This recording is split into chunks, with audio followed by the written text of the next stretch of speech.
Okay, so like I've said, I want to bring the metal back into this channel. I'll be doing that with CD reviews.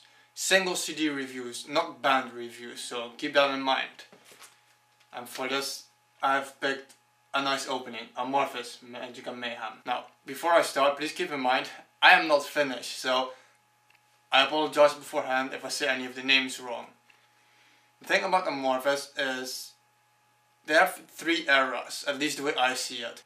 You have the early years, in which they were pretty much doom and death metal, which Tommy Koivasari did the vocals. Then you have the folk death years, in which Pasi Koskinen did the vocals, which is my favorite era. And finally you have where we are now, with Tommy Joutsen, which is more like a melodic death metal kind of era. I don't like categorizing metal and subgenres and everything, but it's just to keep it simple for you guys.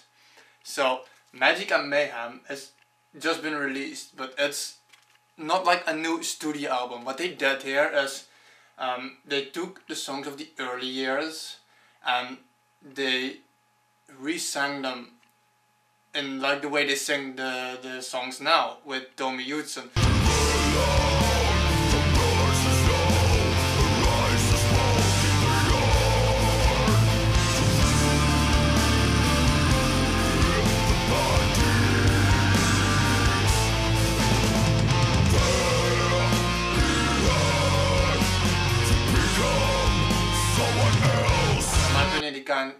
They kind of added melodic death metal to the touch to the old stuff.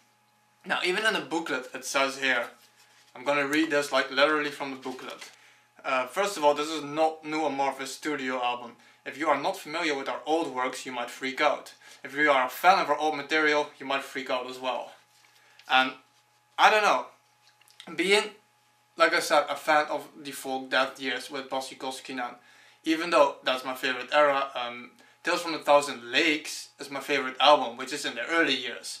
So several songs of that are on this album as well. I think this album would appeal more to the old fans than the new fans. Nonetheless, anybody should give it a chance, and I'm gonna give you a few reasons for that. I will do that from my perspective as an old fan.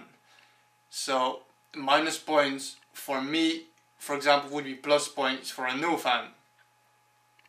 Minus points about the album for me is that most of the old songs have gotten more melodic and faster paced. For example, Black Winter Day and My Kantele.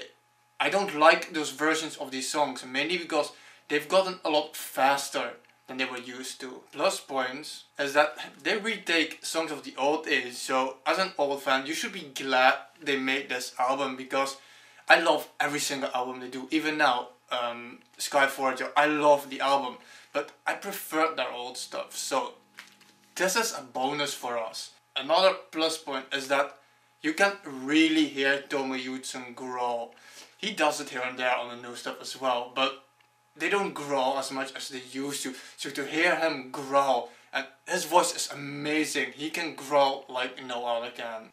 So let's compare Magic and Mayhem. Just like 20 seconds of the old work and 20 seconds of the new work, so that you can hear an actual difference.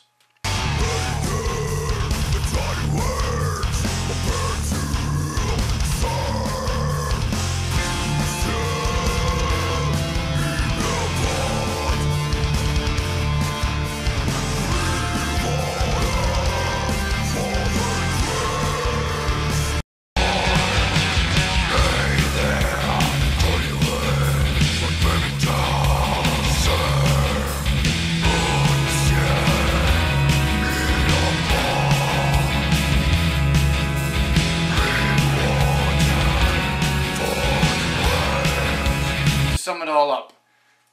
No matter if you're an old fan or a new fan, if you're a new fan, it's probably because of Tommy Joutsen. If you're an old fan, you've been with them all the way. There is no excuse to not get this album.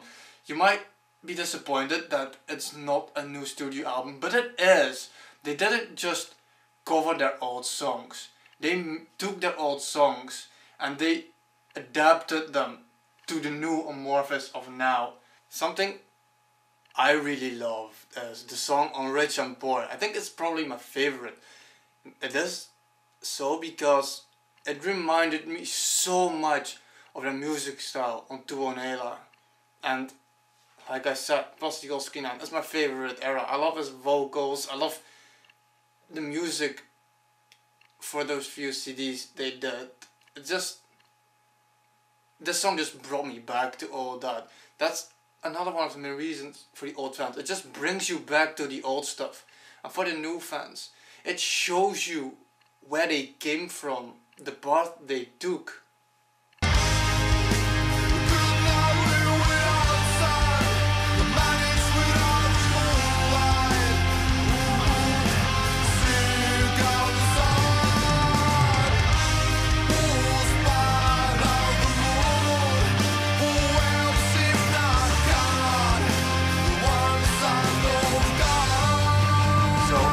I'm begging of you, you should give it a chance. There is no reason not to check it out. It's an amazing album.